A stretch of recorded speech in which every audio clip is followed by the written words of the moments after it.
कोपर्डी बलात्कार प्रकरणासह आजपर्यंतच्या बलात्कार प्रकरणातील आरोपींना फाशीची शिक्षा देण्यात यावी. ॲट्रॉसिटी ॲक्टची अंमलबजावणी प्रभावीपणे करण्यात यावी. ओबीसी समाजाच्या 27% आरक्षणामध्ये प्रस्थापित समाजाला आरक्षण देऊ नये. ओबीसी समाजाची जातीनिहाय स्वतंत्र जनगणना करण्यात यावी. अशा विविध मागण्यांसाठी SC/ST ओबीसी समाजाच्या वतीने नांदेड जिल्हाधिकारी कार्यालयावर निराधार महामोर्चा काढण्यात आला होता.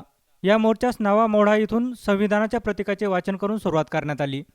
छत्रपती शिवाजी महाराजांच्या पुतळ्याजवळ विविध मागण्या असलेल्या निवेदनाचे वाचन करण्यात आले आणि 5 तरुणींच्या हस्ते विविध मागण्यांचे निवेदन जिल्हाधिकारी सुरेश काकानी यांना देण्यात आले.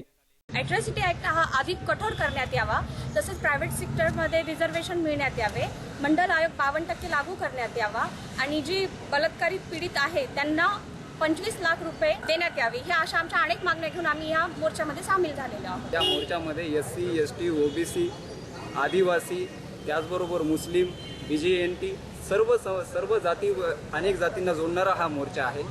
जो बाबासाहेबांचा जाती अंताचा जो लढा होता, हा मोर्चाच्या माध्यमातून तो आम्ही आज नांदेडमध्ये करण्याचा प्रयत्न एक छोटासा केलेला आहे.